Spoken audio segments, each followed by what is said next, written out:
Hoje a gente vai falar um pouquinho sobre a evolução biológica.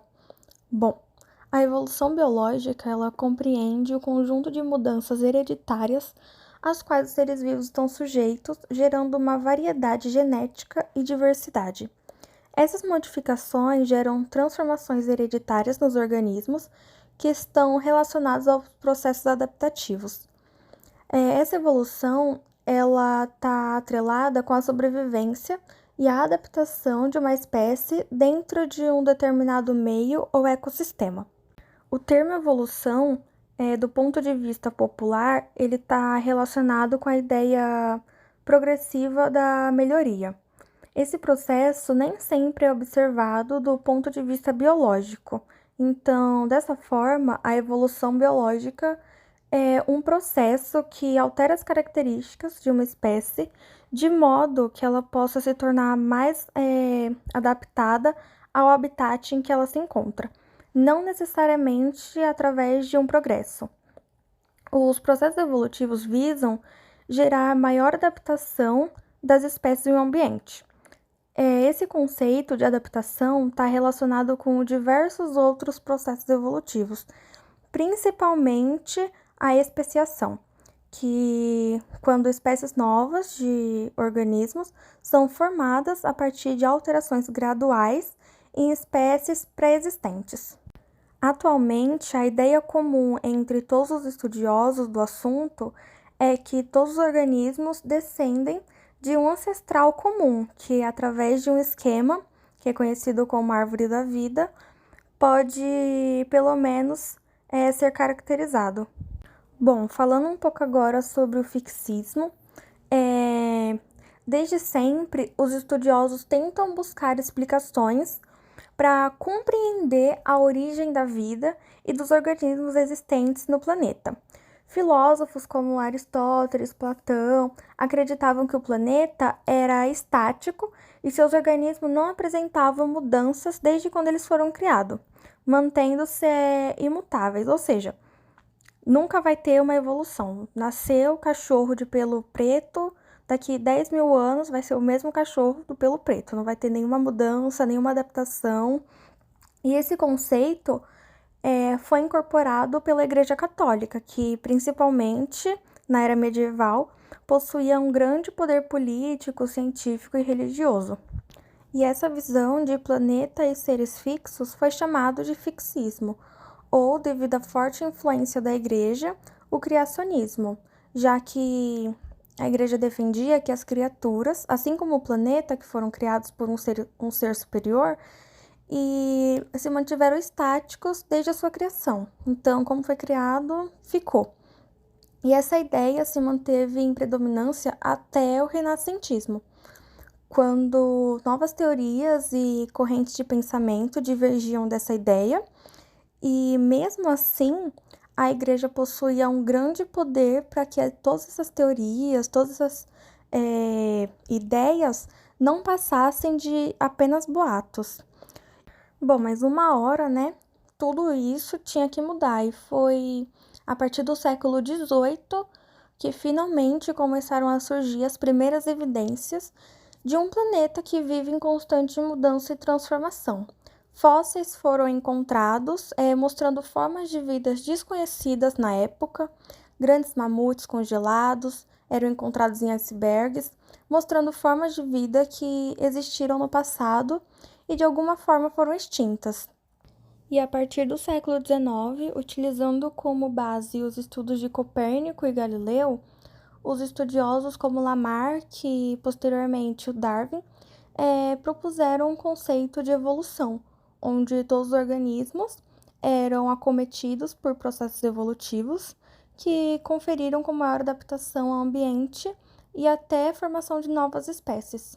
Evidências da evolução. Diversos estudos são utilizados atualmente para evidenciar a evolução biológica. As primeiras evidências surgiram com a descoberta dos primeiros fósseis até os estudos comparativos. Fósseis.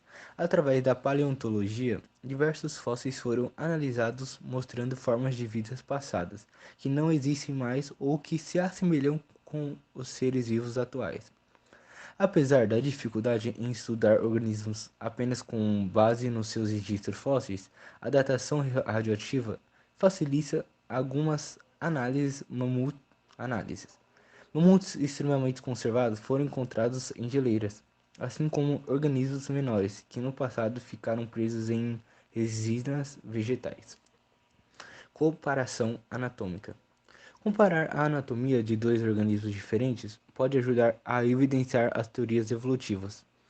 Um exemplo é a análise do membro anterior de uma foca, que seria a nadadeira, e de um morcego, que seria a asa, que mostra que, embora sejam membros com funções diferentes, presentes em mamíferos que sobrevivem em habitats diferentes, ambos os membros são similares em sua estrutura óssea.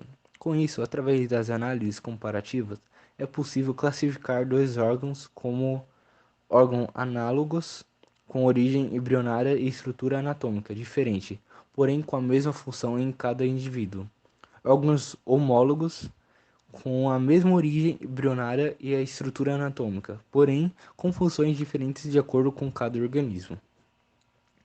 Comparação embrionária. Comparar diferentes organismos com base no seu desenvolvimento embrionário permite revelar possíveis parentescos evolutivos. Por exemplo, diversos vertebrados possuem desenvolvimento embrionário similar, mostrando que descendentes de um ancestral comum. Estruturas vestigiais. Estruturas bem desenvolvidas em algumas espécies e atrofiadas em outras. Por exemplo, o fêmur, que são aqueles ossos da coxa, sabe? Dos lagartos, são ligados à cintura pélvica, enquanto que as serpentes não possuem membros locomotores, e os ossos da cintura pélvica são reduzidos. Semelhanças bioquímicas. Procedimentos que comparam estruturas moleculares, proteínas e ácidos nucleicos entre organismos diferentes. Um elevado grau de semelhança entre essas macromoléculas mostra uma possível relação evolutiva entre os organismos comparados. Distribuição geográfica. Comparar organismos da mesma espécie ou semelhantes, mas que estão localizados em habitats diferentes, também permite evidenciar a teoria da evolução. Organismos que vivem mais próximos tendem a se assimilarem quando comparados com organismos que vivem em regiões isoladas, mesmo sendo, em um primeiro momento, da mesma espécie. Evolucionismo. A partir dos primeiros pensamentos renascentistas e posteriormente com as evidências com meio de fósseis e por análises comparativas, a teoria da evolução ganhou forma e se tornou um modelo de estudo para cientistas modernos. Em 1809, a bióloga francesa Jean-Baptiste Lamarck expõe ideias evolutivas em seu livro Filosofia Zoológica. Para Lamarck, o meio em que um organismo se encontra impõe necessidade de adaptação a esse indivíduo, de forma que as partes do corpo mais utilizadas acabam se desenvolvendo mais que as partes menos utilizadas, que acabam atrofiando. Este conceito inicia posteriormente chamado de lei de uso e desuso. Gerou toda uma teoria evolutiva conhecida como Lamarckismo. 50 anos depois, em 1859, o naturalista britânico Charles Robert Darwin propõe um segundo conceito evolutivo. Para Darwin, o ambiente promove condições adversas e seleciona os organismos melhores adaptados a essa condição. Esse conceito culminou na ideia de seleção natural, onde organismos melhores adaptados sobrevivem enquanto os organismos menos adaptados sucumbem às condições adversas impostas pelo ambiente. A seleção natural é o principal conceito da teoria evolucionista proposta por Darwin e conhecida como darwinismo. O darwinismo ainda continha pontas soltas que Darwin não conseguia responder. Foi apenas a partir de 1900, com os avanços genéticos e divulgações dos estudos mendelianos, que o darwinismo foi melhor elaborado e hoje em dia é considerado a teoria evolutiva mais aceita. A união da teoria darwinista com os estudos genéticos e mendelianos resultou a teoria sintética da evolução, também chamada de neodarwinismo. Bom, temos mecanismos evolutivos que estudos darwinianos que já propunham 3 mecanismos que agem como fatores que contribuem para os processos evolutivos, como o neodarwinismo, que foi adicionado um quarto mecanismo chamado de variação genética. Tem uma deriva genética, que são mudanças aleatórias nas frequências alélicas de uma população, e dessa forma ela pode alterar os alelos presentes em uma população, mas ocorre sempre ao acaso, não atrapalhando para produzir adaptações. Temos o fluxo gênico, que é a troca de genes entre populações, geralmente da mesma espécie. Essa troca de genes entre população pode gerar espécies melhores adaptadas ou formar híbridos, espécies geradas a partir da união de duas outras espécies. Temos a seleção natural, que são populações diferentes de indivíduos são acometidas por condições ambientais que selecionam os organismos melhores adaptados para sobreviver naquele ambiente. Bom, temos as variações, que como no neodarwinismo, além dos fatores citados acima, é considerado também mecanismo de variação genética, o qual todos os indivíduos estão sujeitos. Essa variação no material genético, ou seja, o DNA, pode ocorrer por alguns meios específicos. Temos a mutação, alteração de pares de bases presentes no DNA, que pode alterar a proteína gerada e com isso alterar as características do organismo mutado. Essa mutação pode ocorrer por erros na replicação do material genético, por exemplo. Temos a recombinação, que é o processo de troca de material genético entre cromossomos homólogos, também chamado de permutação, ou crossing over, processo que pode ocorrer na meiose de organismo com reprodução sexuada. Temos a transferência de genes, que ocorre quando um organismo transfere parte do seu material genético para outro organismo que não são necessariamente da sua prole ou da mesma espécie. Temos exemplo da bactéria, que pode transformar informações genéticas de uma para outra através dos seus plasmídios. Eu acho que é assim se fala.